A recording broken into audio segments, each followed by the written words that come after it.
Hey everybody! I see by your comments I gave you a little pre-show entertainment. Glad to do that for you. Some of you wrote that I had the mic on. I'm not sure what I said, but I think you heard me cursing at USA Today because you have to disable the ad blocker, and I already had disabled the ad blocker, but I hate these fucking sites. You can't read a goddamn news site anymore without them either forcing you to get behind a paywall, or they have a billion ads telling you to go buy a mattress. Anyway, I think that's what you heard. So yeah, you might have gotten an exciting hot mic, but it's nothing I'm not willing to tell you. I'll tell you to your face. Fuck USA Today and and all these outlets. We got to disable ad blockers and shit.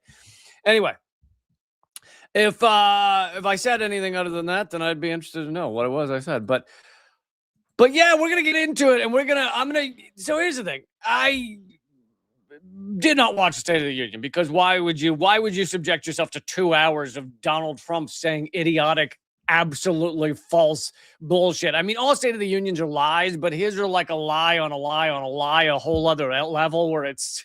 I did read one of his quotes where he. And he said this before, so it's nothing new, but that Americans come up to him and they say, we're so tired of winning. It's tough to win this much. And it's like, dude, what what little world of unicorns and fairy tales and fucking leprechauns are you skipping through? And he really believes in his mind that people are running up to him going, Donald, help me. I can't win this much. Yeah, so I didn't watch it, but I've read some of the things he said, and I'm going to go through debunking some of the shit he said, but here's where I will try to bring everybody to a place that is different from what I mean, there's plenty of debunking, right? You could turn on CNN and hear them debunk what Donald Trump said or his lies. I try and debunk the debunking. I like deeper. I do my best. And look, I'm not perfect. There are people that are smarter than me, but I do my best to get deeper than the standard debunking. So an example, which we'll get to in a minute, which I'll just simplify, is Trump will say, oh my God, there's so many jobs. Everybody has a job. Oh my goodness, look at the jobs. The debunking is, well, actually, if you look at unemployment, blah, blah, blah, here's the truth. But the debunking of that is, why is it we only celebrate when we have as many people in wage slavery as possible? Shouldn't there be other ways to view these things? So I try and get a little bit deeper. So we'll be going into that and so much more. Also, I'm going to bring you an update on Cuba, which Trump is absolutely trying to murder Cubans, and it's horrific. I'm going to bring you also from my friend and yours, Peter Joseph. He does wonderful work, but a short little thing he wrote, and he doesn't normally write short stuff, but a short little thing he wrote on how left and right are bullshit. There is no left and right. There is, in many ways, there is no capitalism and socialism. And I'll explain what all that means, because I'm sure some of you are like, bullshit. So I will get into that as well. But since we're about to talk about Trump's State of Disunion, let's also just bring you that, and I know you know this, but still it's important to show you these headlines. The Justice Department, and now more and more are realizing this, proving it, the Justice Department withheld many of the Epstein files related to Trump. And this is, I know this sounds like something I said several days ago, but this is from yesterday at NPR. Justice Department has withheld, and this is illegal, by the way. Shocker. This is illegal for them to withhold these documents, but they've done it because it relates to Donald Trump, because they are trying to cover up that he is a full frontal PDF file. The Justice Department has withheld some Epstein files related to allegations that Donald Trump sexually abused a minor. An NPR investigation finds it's also removed some documents from the public database where accusations against Epstein also mention Trump.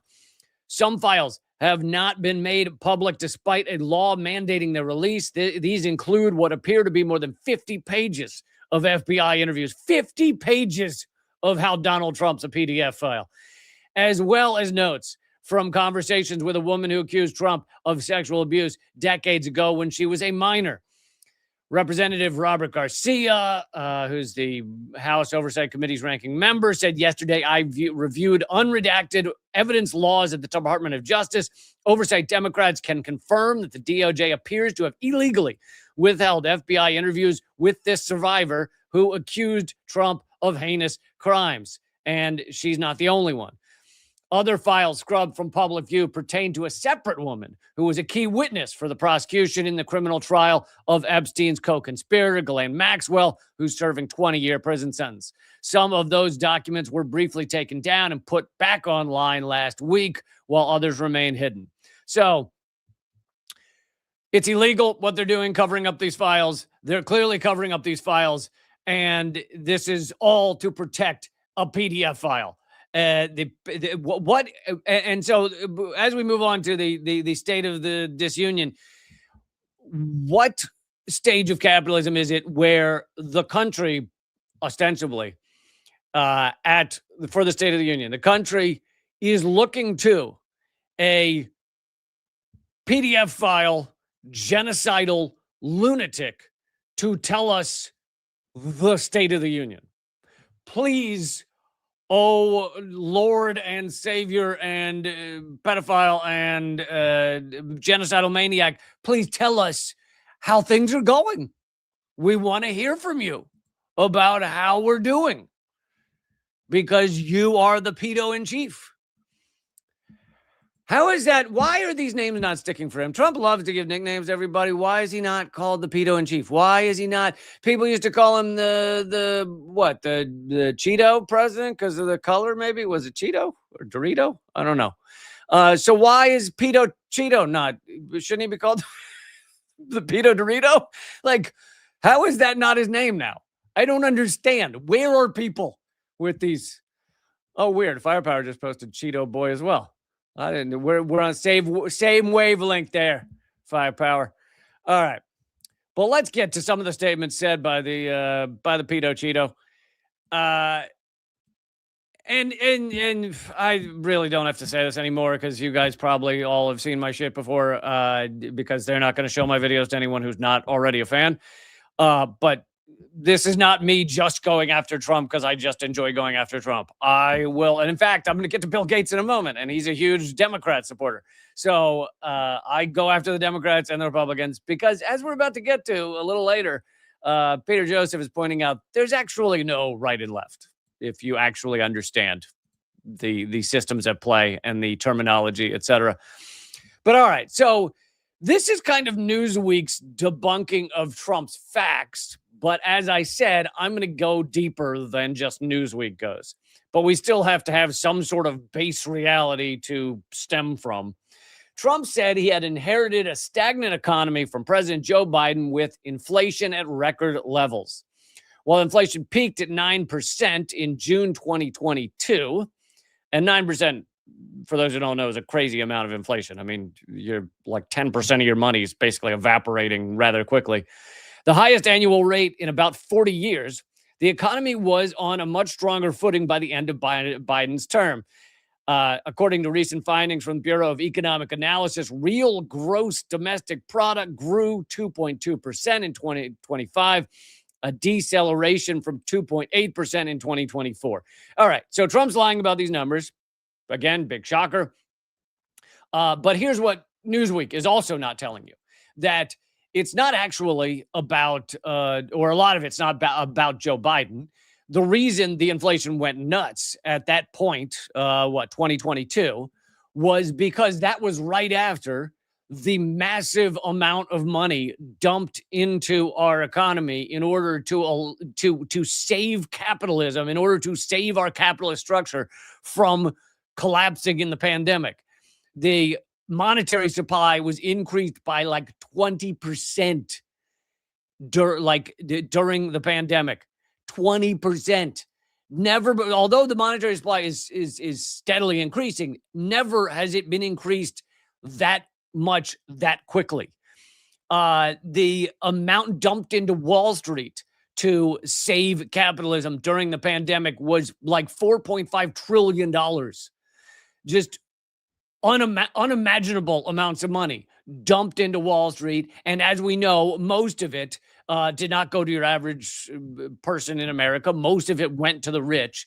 But when you increase the monetary supply that much, even though the U.S. can print however many dollars they want, you're still going to have inflation. So that 9% inflation was the response, the economy's response to having that much money dumped into it, into the monetary supply, the debasing of the monetary supply. So that is not, it's not like Donald Trump fixed something. It's just that things have slightly stabilized since that was done. And then, of course, you have the standard, and this would be any judgment of the economy by your standard economist or your standard media outlet is going to say, well, GDP grew this much and on Trump, GDP grew that much. Gross domestic product. This is the idea that our economy, to quote unquote do well, has to grow infinitely, has to grow forever on a planet where that is impossible. It is impossible for us to grow forever. We will eat and everything. We will destroy the planet, which is what we're doing. The carrying systems of the earth are collapsing because we cannot grow forever. Yet, literally, any media outlet will never mention that. They'll just say, oh, the GDP, look at it going up. The number went up a little. So cool. Do you think they should mention that we all die if it keeps doing that? Now, here's the thing. You may go, well, when GDP goes down, it means people are unemployed. It means people can't buy things. It means other people lose jobs or don't have as high an income because people aren't going into stores. It's like, yeah, there's all these ramifications downstream connected to decreased spending, decreased employment, etc. But that's how fucked up capitalism is. That's a system. It's a house of cards where you have to keep building it up, or else people don't have as much money. People can't spend as much. Everybody struggles. It is a completely fucked system from the ground up, and literally, like, almost no one is trying to figure out a way that we could do things better. The idea that we can't evolve past capitalism, even though it's only been around for industrial capitalism only a few hundred years, and it's designed to put the monetary supply power in the hands of a tiny number of capitalists, the richest of the rich, so that the rest of us struggle in wage slavery. Like, that idea is so pathetically unimaginative. But of course, they don't want you thinking about that. So instead, they leave the analysis at this. They leave the analysis at GDP number go up. Good times GDP up. Yay. It's like a 4-word analysis. Anywhere you go, any economist, any media outlet, that's it. Even most independent media will just go, hey, man, GDP went up. It's like, do you want to dig any deeper than the note? That's the end of my now. That's the end of brain shut down. All right. So now on a similar topic, let's get into what Trump said about jobs. And I assume most of you are thankful I'm not playing clips of him right now, because who needs to see a fucking genocidal pedophile? I only gonna appreciate these things when they're said by a genocidal pedophile. Genocidal pedophile has a nice ring to it. Genocide, pedophile, Cheeto, pedo. I think that's the full title. That's his birth name. He doesn't have everybody say the full thing because it's a lot of syllables there. Filling it out on forums is a mess. Genocide, pedophile, Cheeto, pedo. More Americans are, this Trump quote, more Americans are working today than at any time in the history of our country, right? And that's a big applause break, and everyone's excited, people jump to their feet. More Americans working than ever before. Well, here is Newsweek's analysis. While the total number of working Americans is now at a record high, 165 million, according to the Labor Department, didn't the Bureau of Labor Statistics say something he didn't like, and then he had the guy hanged from the rafters? Didn't he assassinate the guy who gave him the data? So then they put in a new guy who's like, whatever data you want, sir. But anyway, the share of the country in work has steadily declined from the peak of 65% in mid-2000 and now just under 60% in January. So what they're saying is that although you have more people working than ever before in America, You also have a higher population because our population keeps going up, which we at this rate of consumption, which is also the term for a disease, I think appropriately. At this rate of consumption, we cannot exist like this, but our population keeps going up. So therefore, you may have more people working than ever before, but the rate of workers is actually lower. So Trump is essentially lying. They then say the unemployment rate has edged up to 4.3% from 4% 12 months ago. So unemployment also higher, marking one of the weakest years for job growth outside of a recession this century. So weakest year for job growth. Now, here's what Newsweek is not telling you. A few things. One is Newsweek is not telling you that the way we actually calculate jobs is largely bullshit. In employment, because you have a lot of people who are working in shit jobs, gig jobs that they have no job security. They could lose at any time. People are often working 2-3 jobs just to try and make ends meet because they're getting paid shit at these jobs. Then on top of that, they are not calculating all the people who gave up looking for a job. And you might go, how can someone give up looking for a job? Wouldn't they be homeless or something? Well, some people go and move back in with their parents. Some people just sit home and collect unemployment. Like, there are things people do when they give up looking for a job. But that is not calculated in our employment rates. So these numbers are, again, not really accurate. But here's the thing you really won't get, and I already kind of mentioned it, you really won't get from mainstream media, from mainstream politicians, even from most independent media, is, yeah, sure, you can talk about these numbers, number of unemployed, etc.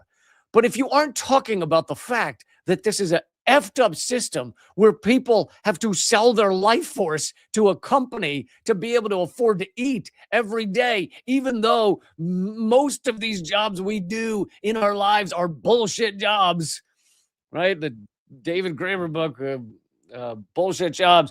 But most of it is bullshit. It's what are we doing? Why? We should all be working really hard to come up with a functioning system, a functioning society that does not require wage slavery all of the effing time. But we don't. And not only are we not working on creating that society, we don't even act like it's a topic of conversation. Like, I would actually be okay with Newsweek having this exact same analysis if at the end they had like 1 or 2 sentences where they go, also, we should note that a world where we rate everything as to whether you have a job you hate is a pretty shitty world that we've created here. Like, wage slavery should not be the only answer. And yet we can't see outside of it. We can't see outside of that box. We can't even talk outside of that box. Like, even the people, the news organizations that hate Trump the most, the CNNs or the Multiple Sclerosis Now network, even they will not have the conversation about whether we should try and create a society beyond wage slavery. You know, a society where something else is calculated in order to decide how labor is distributed. Peter Joseph, who I'm about to read from him in a moment, but not about this, had put forward his new integral system, which I think you all should read about. It is complicated, I think, in many ways, but a new socioeconomic system should probably seem complicated if it's written by someone who knows what the fuck they're talking about. But it's at the heart of it. It's there's a lot of really interesting stuff there, but a lot of work, quote unquote, in a better society would be done because we just want to contribute to our community and we want to make our community better instead of what we have now, which is, how can I do shit I don't even care about? Like, I don't care whether I did a tap dance to get a good tip at the Applebee's to serve you your food. Is that like, it's really important? By the way, I used to work as a waiter when I was fresh out of college. And yeah, it's like, okay, I did the thing and I got the money that I should have gotten for being a waiter. Does that mean that's the best way to set up a society? We all work all day long to try and rent back our weekends from some corporate monstrosity. Awesome. Love it. But no, can't even be talked about. Can't even be addressed. And this is how they keep you inside this Overton window of discussion, right? You're basically arguing, Trump brought back the most jobs. And over here, they're going, Biden brought back the most jobs. And as long as you're debating inside of that little dumb box, then they already won. They won. You're just debating about whether Trump or Biden gave you more jobs. They were the ruling elite already won. The ruling parasites already won it all, if that's your debate. All right, let's keep moving. Here's another quote from Trump. Nobody can believe when they see the kind of numbers and especially on energy, when they see energy going down to numbers like that. So here's Newsweek's debunking. They say regulatory changes are expected to push up household utility bills for millions in 2026. Trump also mentioned low gas prices, saying these are now below $2.30 a gallon in most states. In some places, $1.99 a gallon. However, according to AAA, the current regular gas price in the United States is $3 a gallon, with the lowest anywhere in the United States is $2.41 a gallon. So he's lying about these prices. There is no $1.99 gas out there, I guess, unless one weird gas station decided to be weird or something. But here's the part Newsweek won't tell you, which it's important to point out Trump's lying. Like, let's do that. And then let's also add, why are we calling it energy? We call it energy because that was a euphemistic term that the big oil companies came up with so that you don't think about the fact that we're all killing ourselves by using fossil fuels. So we say energy. It's just energy. And it's, again, this analysis that they give you is fine as long as you then go, oh, also, if we keep using fossil fuels at this rate, actually, it probably, we might have passed the point of no return at this point. Who knows? But if we keep using fossil fuels at this rate, the planet will be unlivable in 100 years for most people. Sure, some might survive, like a surly gnome living under a rock somewhere might be able to scrape out a living. But in general, most people are going to die, and most animals are going to die, and that's not going to be a fun time to be around. And you'd think that discussion should be had, but no. Let's just act like we all want cheap energy. That's great. That's awesome. And here's the thing. I don't celebrate when gas prices go up and that means your average American is struggling. But also we should realize that cheap gas means people use more gas because, hell, it's not that expensive. Let's just drive around more. Let's do whatever. And therefore, we are actually killing the planet faster. So there's a lot of levels to this. There's a lot of layers to this reality. But Newsweek, and they're just an example of any mainstream media, Newsweek wants you to stay at that surface level. Just sit there and debate about whether you got $2.30 gas or $2.70 gas. I like it when it's cheaper. End of conversation. Do not dig deeper. Do not analyze why the hell we live in a society that simply keeps using fossil fuels while greener energy, and I know it's not green energy, and I know there's a lot of environmental destruction connected to some of these things, but not nearly the level of environmental destruction that you get from fossil fuels. Not nearly where we're putting the planet. In case anyone needs a reminder, 99.9% of all peer-reviewed scientific studies show man-made climate change. So if you just hate 99.9% of all scientists, then okay, whatever. Then go, I don't know, go watch something else where you can just pretend every scientist around the world is doing the bidding of Big Green. Yeah, no, and that final 0.1% literally paid by big oil. So you have to be a special kind of dumb to not understand that, and to not understand where we're sending this planet right now. And you know, these other energy sources are getting better and better. Solar panels have gotten better and better. There are now solar cells that you can paint onto your, I don't know if they're publicly available, but scientists have just been able to create solar cells you can paint on to a average window, and it remains see-through. So basically you can't tell that it's there for the most part. And it's collecting solar energy on your windows. And the cost of green energy like solar and wind, etc., is going down and down and down, and the batteries are getting better and better. But meanwhile, the United States is pushing hard to undercut all green energy because of the petrodollar and because oil is something we can hold on to in not a monopoly, but we have a lot of the world's oil. We're one of the biggest exporters, if not the biggest exporter of oil. So it gives us a lot of power even outside of the petrodollar. So we do not want any green energy simply for the United States to have more power.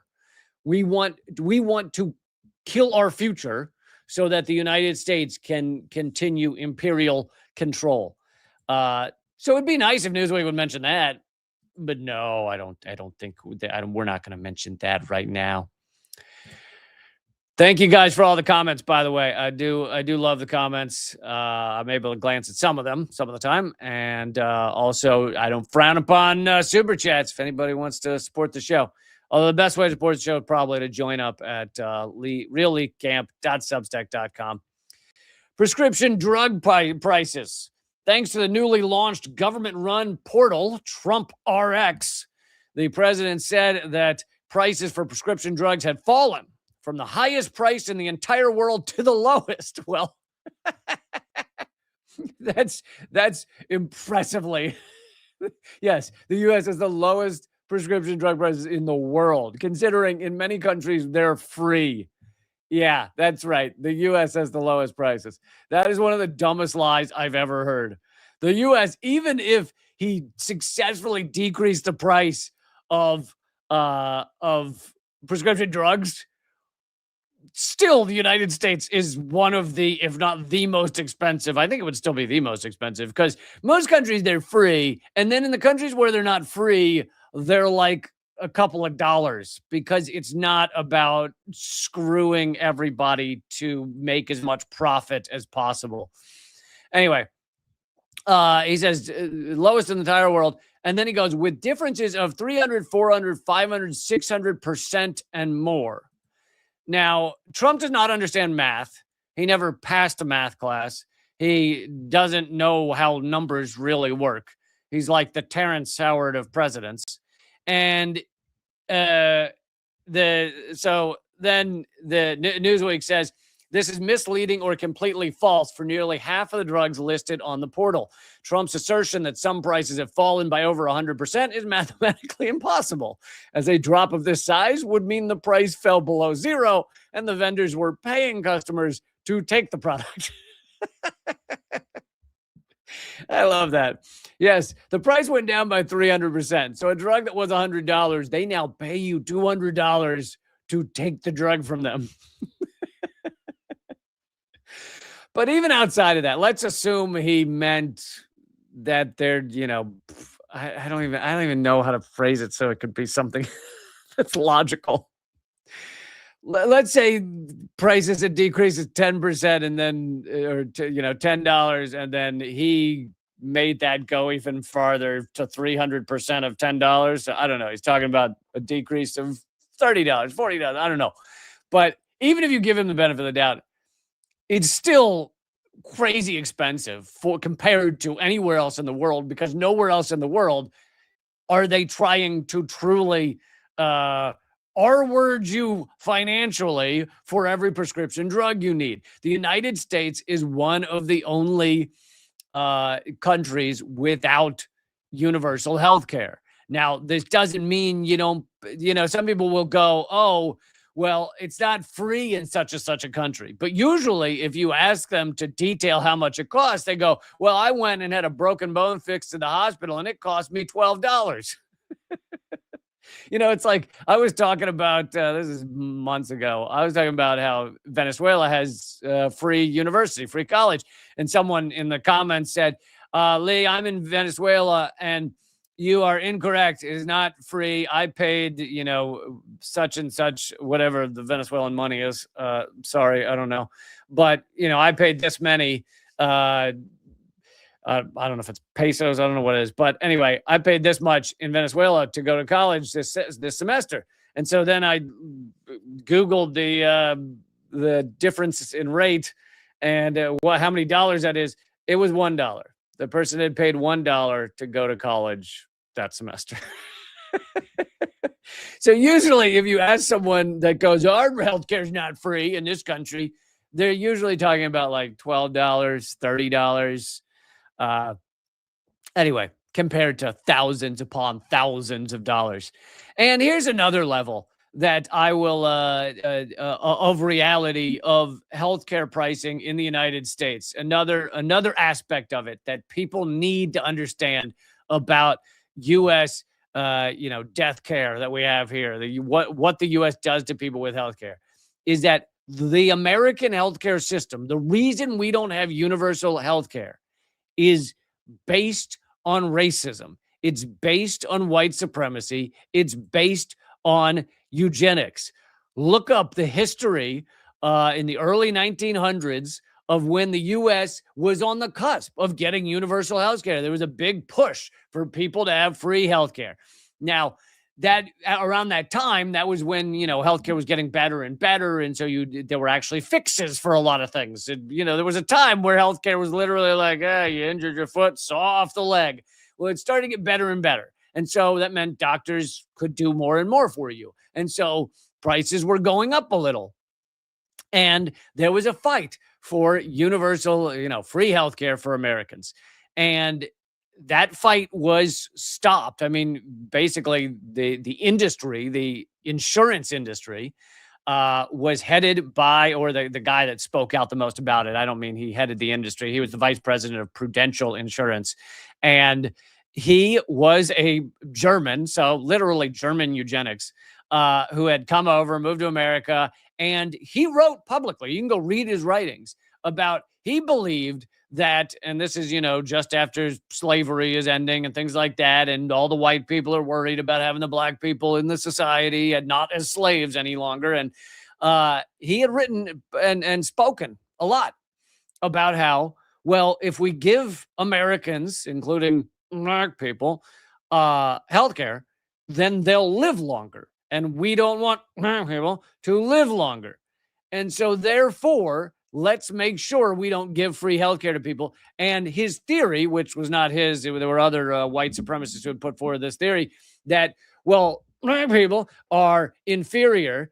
And the only reason I'm saying that like that is because I know the algorithm's going to see the transcript of this and think I'm spouting white supremacy. So black people are inferior, and therefore they will die out quicker if we don't give them health care, if we don't give them free health care. And they will die, but the white people, even the poor white people, they're just better, right? Because white people are better. Of course. And so, therefore, white people will survive, black people will die out, and yay, it'll be an all-white society. That was his thinking.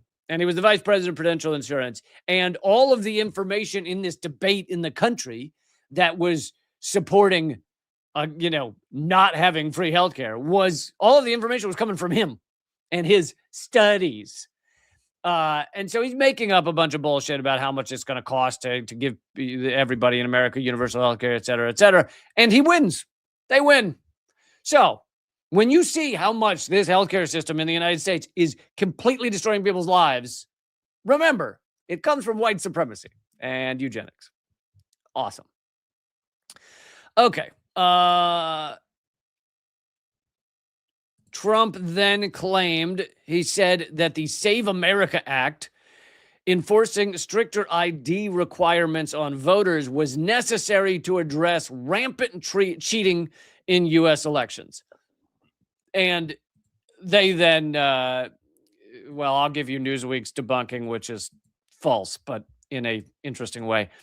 They say there's currently no evidence of widespread fraud in U.S. elections, as Trump asserts, with analysis from several think tanks, including the Conservative Heritage Foundation, indicating that instances of ballot fraud represent only a tiny share of votes cast. Now, that the part about the ballot fraud, meaning fraud by a voter like you or me, the average people, committing some kind of fraud, trying to put two ballots in the box, or you trying to push the computer voting machine a bunch of times, or not being a citizen but trying to sneakily get a vote in there. They can almost not find a single example. Literally, they have done in Trump's first term, they did so much work to try and find examples of this, and they found like one person in like Kansas who was not a citizen yet and thought they could vote. So they had gone and voted. And they were like, they put him in prison. This is basically an immigrant who didn't know that they couldn't vote. But even let's ignore the fact that they didn't know. And it's really a sad case that they got put in prison because they just thought they could vote in our election. But let's just for the sake of argument, let's say they were evil, conniving immigrant who wanted to pretend to be a citizen to vote. They found like one. It's like single digits. So literally, this is a non-problem. The reason they want these voter ID things is because they know that it'll be much harder for people to get them if they are not well off. People that work all day, every day, don't have time to go and put in new information for a new license, and so it tends to stop poorer people from voting. And guess what? In the United States, because of our up system, people who are poorer are more likely to be not white. Now, there are plenty of poor white people. That doesn't mean they don't exist, but this is a strategy done by the ruling elite. This specific strategy is by the Republicans, but the Democrats want to rig elections in other ways. And the reason I said Newsweek's analysis there is bullshit is because they said there's no evidence of rigged elections in the United States. But I think if you're watching this, you're probably smart enough to know that there is loads of rigged elections. Every election is rigged in the United States. It's just not rigged like that. It's not rigged by people going in and saying, hello, I would like to vote twice, and now I have on a fake mustache. That doesn't exist. The rigging of voting in the United States, the rigging of elections is done via black box voting machines, via the amount of money. I'd say the biggest rigging in U.S. elections is largely money-based. The person who spends the most in the House wins over 90% of the time. The person who spends the most in the Senate wins over 80% of the time. And guess what? The two people, meaning the two main parties, who spend the most win 100% of the time. So that no one in Congress is ever outside of the two capitalist, largely genocide-supporting parties. That is the biggest way that our elections are rigged. They're also rigged via gerrymandering. They're rigged via the media. The fact that the media is going to give essentially zero coverage to anybody outside of the capitalist parties. So they are rigged. They're just not rigged in the way Trump wants you to think they're rigged. So that's what's going on there. And of course, Newsweek won't tell you that.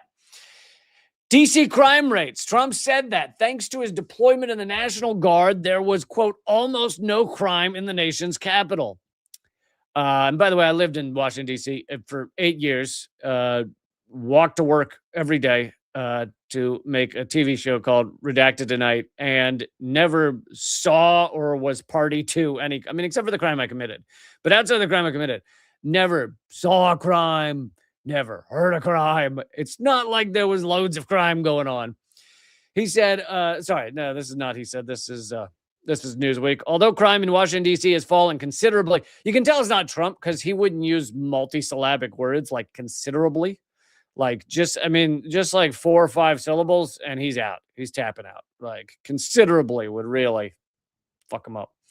Although crime in Washington, D.C. has fallen considerably in recent years, according to the Metropolitan Police Department, it would be an overstatement to say that this is now at near zero.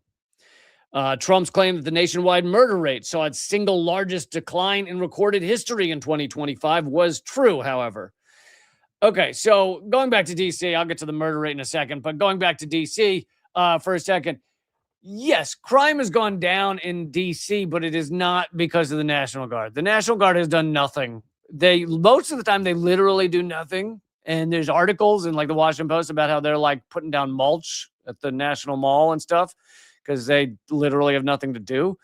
But when they were actually doing something crime related, they were just harassing people. They just go up to people, mainly not white people, and harass them.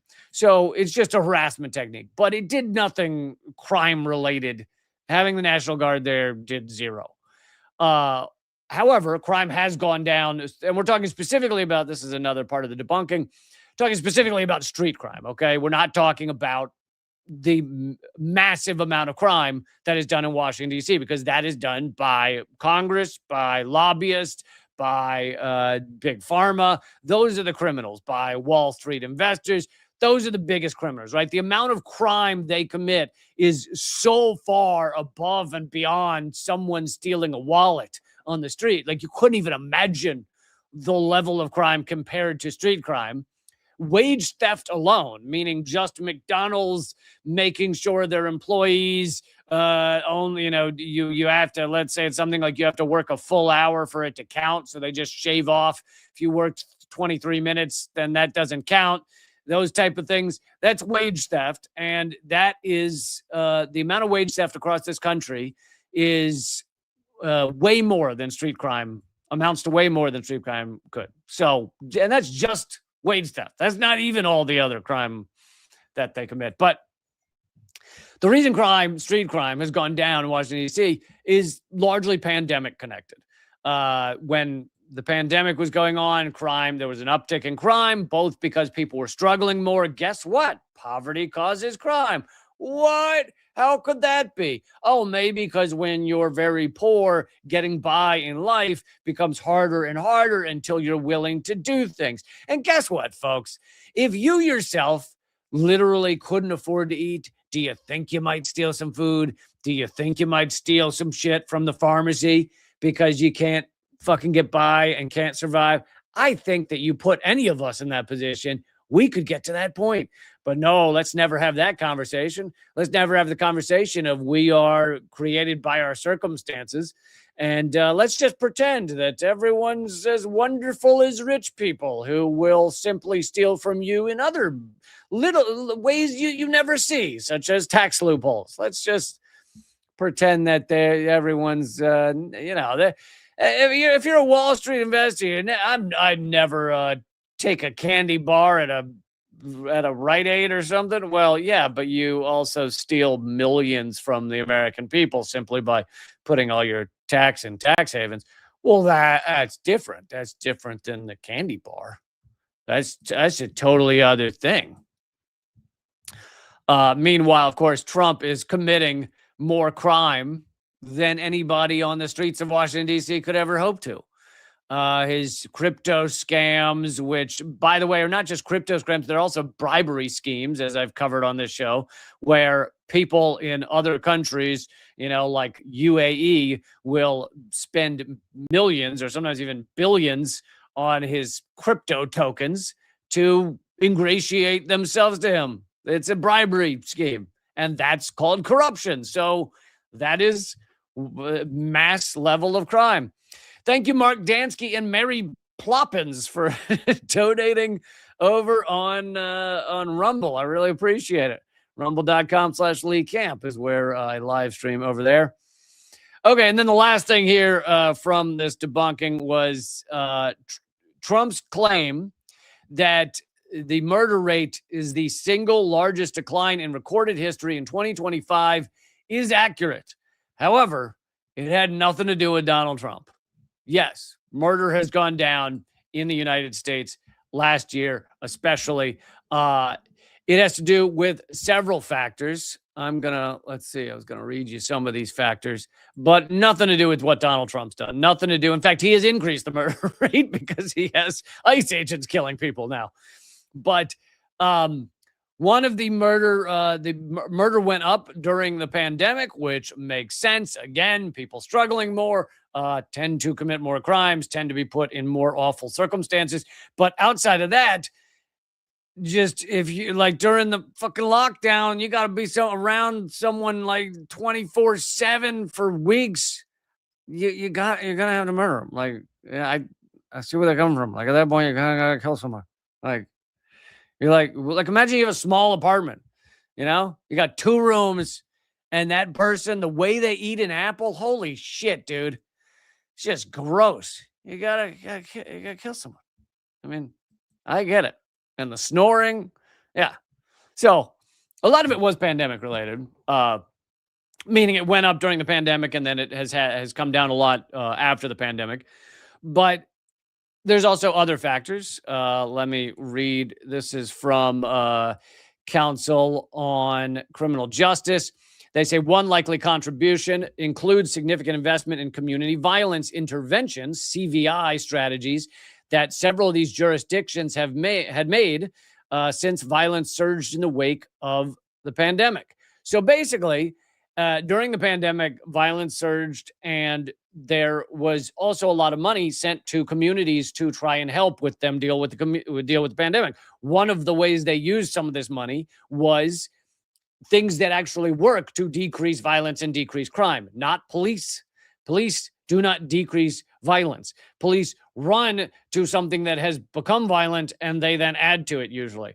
But there are techniques that, CVI strategies for decreasing violence in a community. And there was money to do that because of the pandemic these past few years. These strategies are specific and intentional. They engage those at the highest risk of exposure to violence, providing a range of services intended to address trauma and create lasting change. These models engage various key stakeholders, including community-based organizations, health systems, and public health departments. So they actually invested in things that actually decrease violence, as opposed to just giving more money to police. And so that is one of the reasons that you've seen a large drop in crime. Now, of course, these are things Trump doesn't want money to go to. He has no interest in, they like, for example, they've shown that after school basketball, funding it well and having the right number of, I guess they're not called teachers, I don't know, coaches or whatever, to facilitate it and help children who are having issues. Those type of things actually have a big impact on the community and on violence. Studies have shown. That's not police. That's community violence initiatives, and they work. But Trump, you think Trump was to fund after school basketball? Yeah. Let's see. Here's a little bit more. Record investments in CVI. We already did that. Increases in social support, youth development, community stabilization services following the pandemic, higher clearance rates for homicide and other serious violent crimes. I'll come back to that in a second. Intentional focused efforts by law enforcement and prosecutors to address violence, precision policing as opposed to just sending cops after everybody. City leadership adopting a whole government approach to public safety rather than relying solely on police or carceral responses. Another thing that heavily increases violence and crime is, guess what? People being less poor.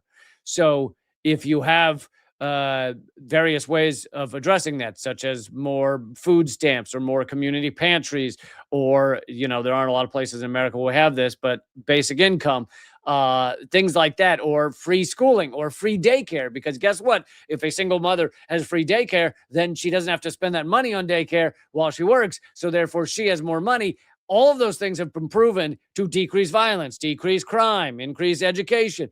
You see the ripple effects? What? You mean it's not just guys with guns, like people fucking 5'3" dudes with little man syndrome and daddy issues who've been given a gun and a badge? You mean that's not the only way to fix crime? I really thought that was it. In New Mexico, they've just given free daycare to everybody who needs it. And that has these ripple effects where people then have more money in their pocket. They can then afford to actually see their children rather than working that other job where they literally never see their child in the waking hours. Things like that. So And then they say higher clearance rates on homicides is another thing. And that here's the thing is we did like a 3-4 part series on my other podcast, Government Secrets, on how fake for a lot of forensic science is. But that doesn't mean it's all fake. Like DNA is obviously real. And so we're more surveilled than ever before. So that, yes, that does have an impact on crime. It also means we're more surveilled than ever before. So you see, so they can point and go, well, this murderer, we saw him on a ring cam. Yeah, you know what else you saw on a ring cam? Everything we've ever done. Yeah, funny how that works. And by the way, I just wrote a Substack column on how a leaked email from the founder of Ring Cameras admits to the entire company that Ring Cameras will basically be surveilling everybody. He talks about ending crime. Now, of course, that's a lovely thing to say. Oh, we're going to end crime. But how does he mean to do that? Oh, well, filming everyone all of the time. You'll be in a panopticon and it'll be awesome. It'll be so great. I can't wait. It'll be wonderful to just have everybody filmed all the time. Okay, so that used up a lot of our hour, but I'm going to keep moving here. We got Bill Gates admitting to certain things kind of connected to Epstein. You'll see what I mean in a minute.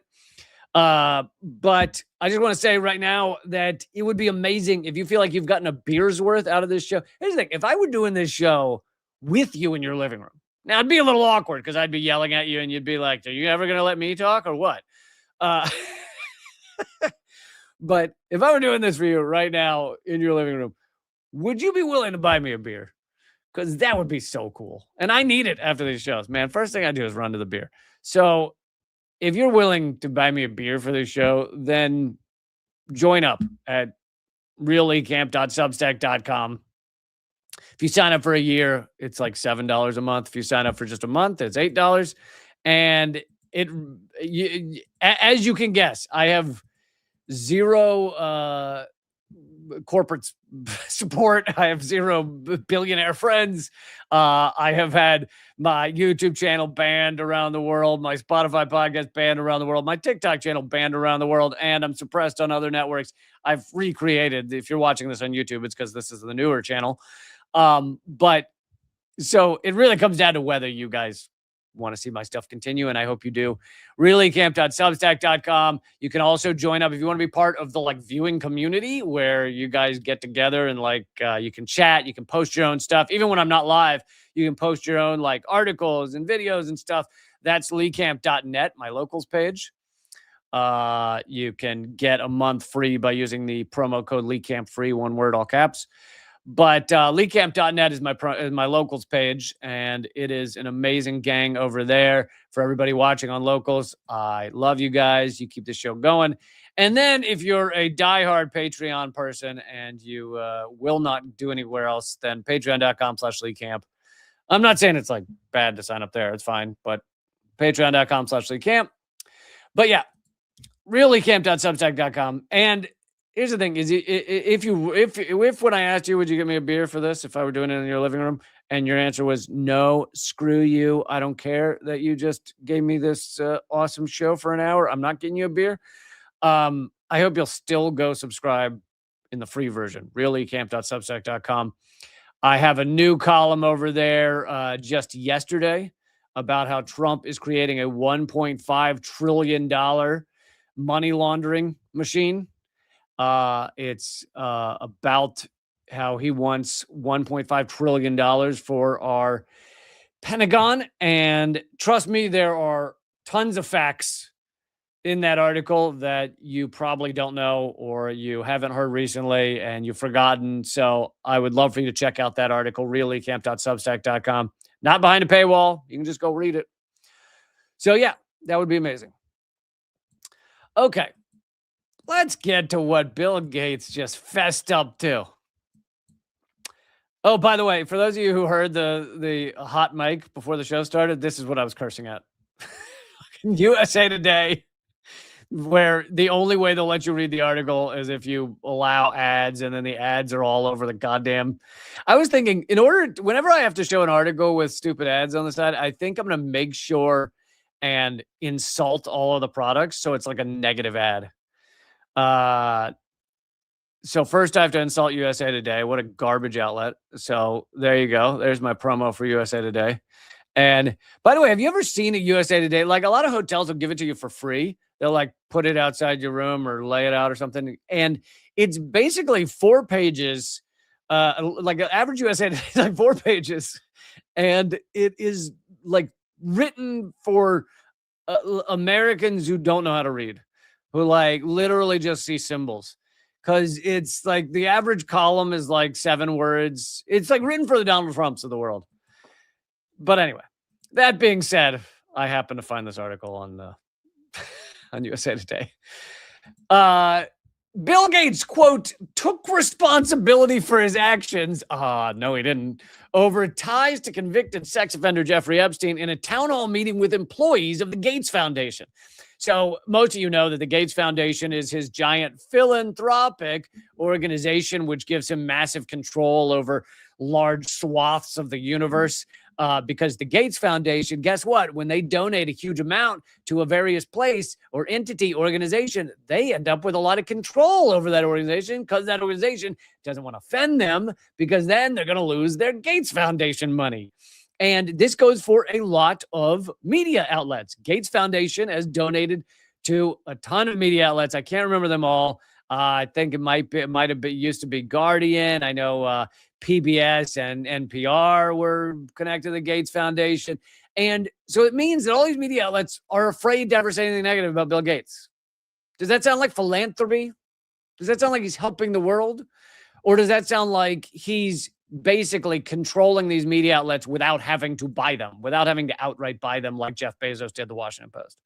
Anyway, he said in a town hall meeting to his Gates Foundation employees that he answered questions at the twice-a-year meeting on a range of issues, including the release of the Epstein files.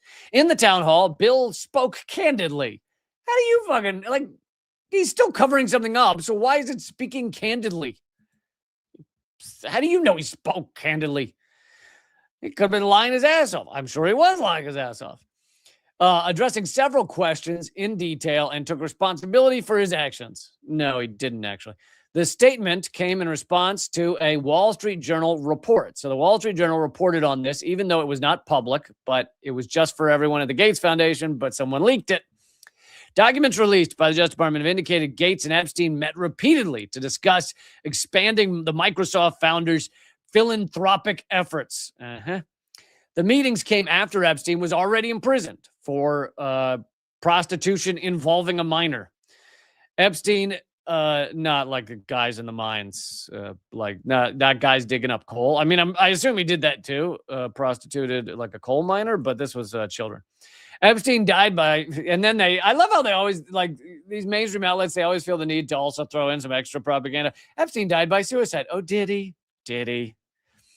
Anyway, here's what Gates said. Gates said, I apologize to other people who are drawn into this because of the mistake that I made.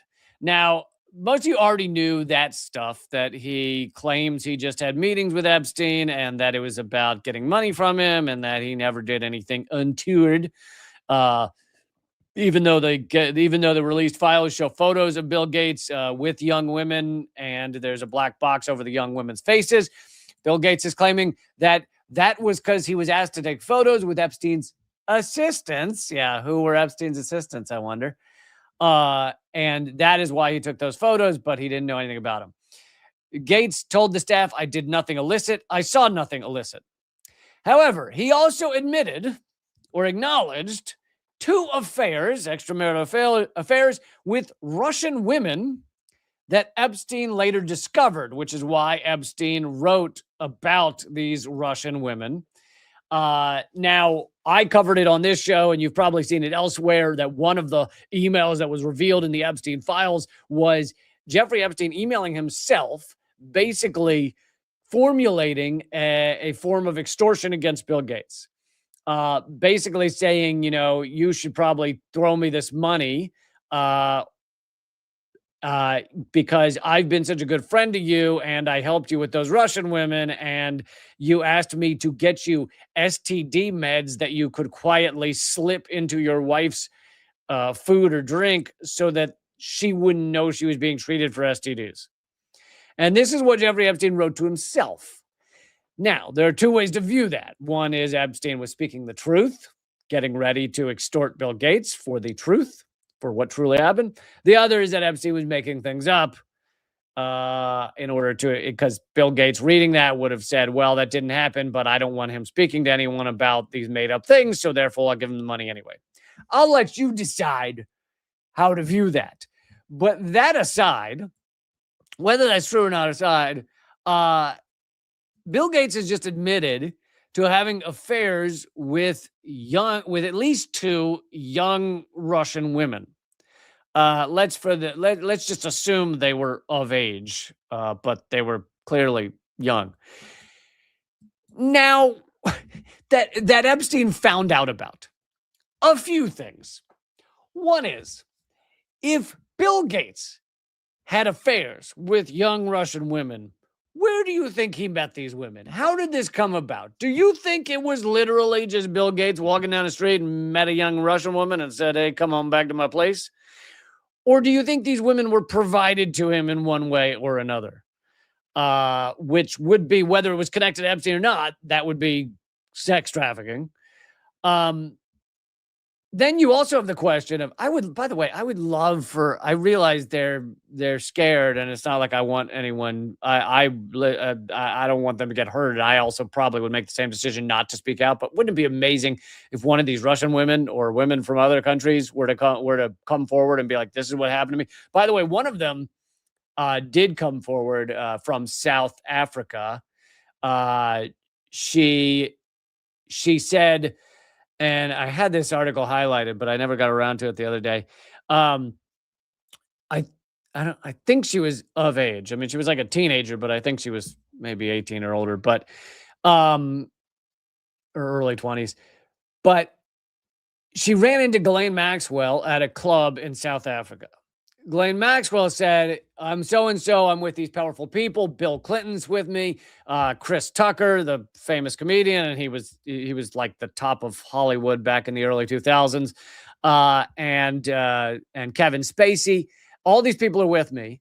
And we want to give you like a modeling contract or something. And then she walked the woman said, yeah, right, or something. And she walked with the woman to a restaurant nearby. And there sitting at the table is Bill Gates, Chris Tucker, and Kevin Spacey. And the woman goes, oh my God, she means it. And whether Bill Gates, Chris Tucker, and Kevin Spacey knew anything about what this woman was or what was about to happen, we don't know.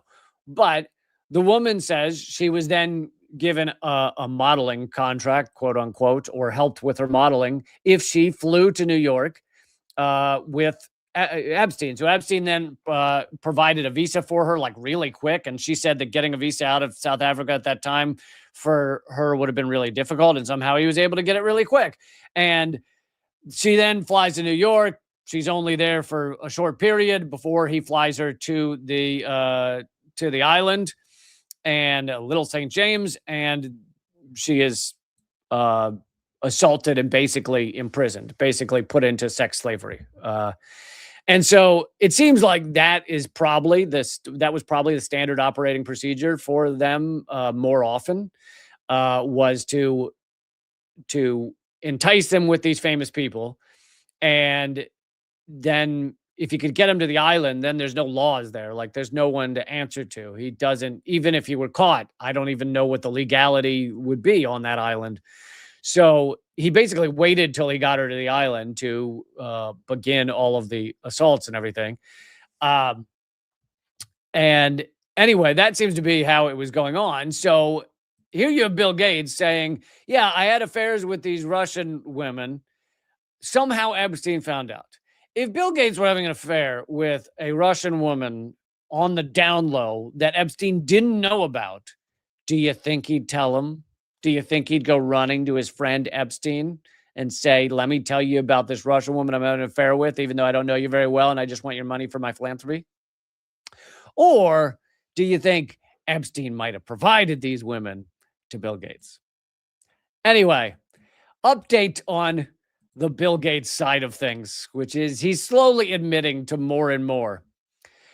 All right, I'm gonna have to put off Cuba until the next episode. However, I do want to get to this Peter Joseph post about how there is no right and left, at least not the way we define them. And I'm so glad someone's talking about this. Part of the reason you'll never hear this from independent media. I don't think I ever hear this. I try not to use the terms right and left too often. When I mention left, I do say liberals are not left. There's no left in left wing in Congress. There's no left wing on media. There's zero. So I do try and make that point. But I don't often make the point that Peter Joseph is making here about there's no such thing as right and left. And I'm interested to see whether you agree. Maybe you guys disagree with what he's saying here, but I want to hear your thoughts. I think he's got great points, as he generally always does. He posted this on his Facebook, by the way. There's no such thing as left versus right. There's no such thing as liberal versus conservative. There's no such thing as capitalism versus socialism. What there is a traditional establishment that has been doing the same kind of stuff over and over again, securing its general identity, and a counter-establishment that seeks to break the pattern of such normality for various reasons. And when he says establishment, he means the ruling elite. Yes, they're rich financially for the most part, but it's not just that. I suppose you probably have some people in the ruling elite who are not, billionaires, but you'd be hard pressed probably to find one who's not a multimillionaire at this point. The reason the binaries are so common is because if you can develop a duality, everything becomes perceived as equal. Suddenly, racists that want to bring back slavery can claim that they are on the right, which is a huge group of people. If we're defining the right as Republicans, libertarians, anybody who is not liberal and not left wing, then we're defining roughly half of America, or even if it's less, because they're in red states, let's say 40% of America. You're defining this huge swath of America as right wing. And that means that the guy who's so racist that he says, oh yeah, slavery should come back, or the full white supremacist, they're all part of the right. They're all part of a massive movement. Whereas if you did not use those terms to create this binary, to create this duality, then the guy who wants to be part of the Klan or is part of the Klan, he wouldn't be part of a massive group. He'd just be a lunatic who says we should have slavery. Instead, it gives immense power to totally fringe ideas.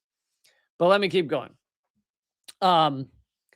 So they can claim they're part of the right and they deserve just as much of a platform and respect as people on the quote unquote left, which when Peter Joseph uses that term, much like right there, he's saying that's the way the mainstream media uses it, right? The mainstream media will call things left, as in Democrats, as in liberals. It's all left. Now, it's not really, because most of those people support genocide. I mean, that is not a left-wing concept. There is no left wing in Congress. There is no left wing really on the media. And the few people that they'll have that I would consider, now Peter's saying these terms don't even mean anything, but I guess prior to reading this post, I would have considered genuinely left.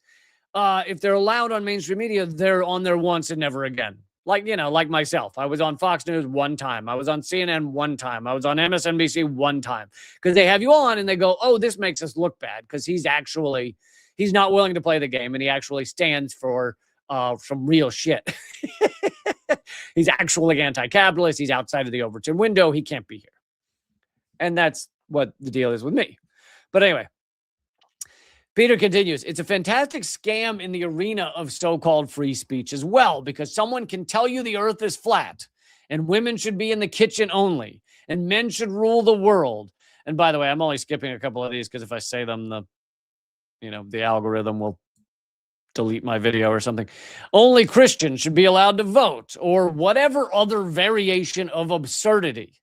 They can say those things, and such degenerate minds actually think they should be given an equal platform to share their values, in contrast to the endless stream of fundamentally verified scientific data and general social awareness that exists. This is the power of duality framing. Duality gives immense power to absurd ideas, to fringe, lunatic, racist, homophobic ideas, anti-women. They all get a huge platform because they claim to be part of a massive movement called right wing. In the general political, fascistic, pro-establishment, regressive nightmare that plagues the earth today, the new trick is to look at any human rights or environmental rights or whatever non-selfish goal movement and declare those movements as categorically aberrated, an aberration, right? They're weird. They're different. They're not, like me for calling out capitalism and being anti-imperialist and standing up for environmental aspects, or calling out factory farming, which is a fucking horrific stain on all of humanity that we would even create those torture farms. Like, saying things like that is considered radical or an aberration, the real fringe stuff that's not, can't even be talked about. Whereas they're just standard thoughts of a human that cares about the world and other humans and the environment, and like animals shouldn't be tortured. Like, these should be common sense ideas. Being anti-genocide should be a common sense idea. It's just caring about other human beings. But instead, you put it in this ridiculous binary where, oh, well, you're either right or left, and neither of those are anti-genocide. Well, then what the fuck are they? What is that? He continues, if these tendencies continue in the way that they are going, eventually the true believers of human and environmental rights will be condemned as terrorists. I mean, this is already happening. And intolerant fringe factions that are destabilizing to society as a whole. And literally, the UK declared that if you're anti-genocide, you're a terrorist. And they were arresting people for supporting Palestine Action, which is an anti-genocide group. That the courts recently ruled that ruling illegal. That was definitely the best way to say that. And so they're now no longer arresting people for holding up a sign that says, I support Palestine Action. But we're quickly heading there, He continues, that is going to be the propaganda that resurfaces to shut down everything that isn't a violent, regressive, pro-capitalist, pro-war, pro-genocide, pro-patriarchal, environment-destroying establishment that will lead the whole of humanity to its demise.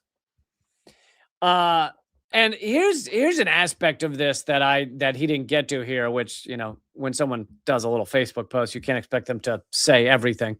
But an aspect of this that he's not getting to is when we use these terms like right or left to depict, the entire swath of 50% of Americans or whatever, you're ignoring the fact that you could disagree on a very pivotal issue, or maybe you only agree with them on one issue, but you're then lumped into this giant group, and it's like, if you're going to call it all left wing, then how can you be left wing and support genocide? Like, that should not be.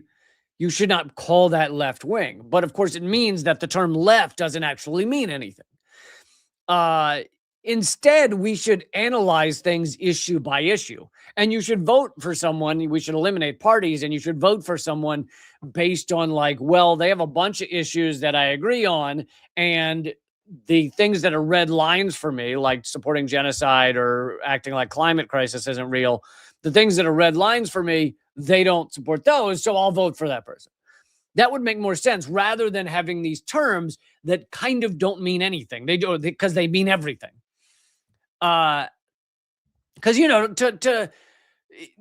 like, if we're saying, okay, Congress has a left and a right, well, okay, who's the left wing in the Congress?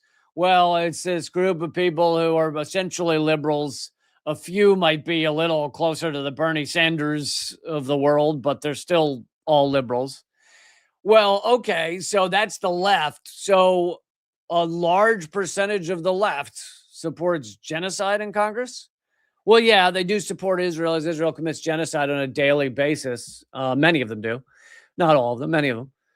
So we're still calling them left wing, even though they're literally like genocide perpetrators, because these are also the most powerful people in America, second to the executive branch. And they're the ones sending the arms to commit the genocide. So they're not just supporting genocide, they're facilitating genocide. They are the genocide creators by funding it and arming it.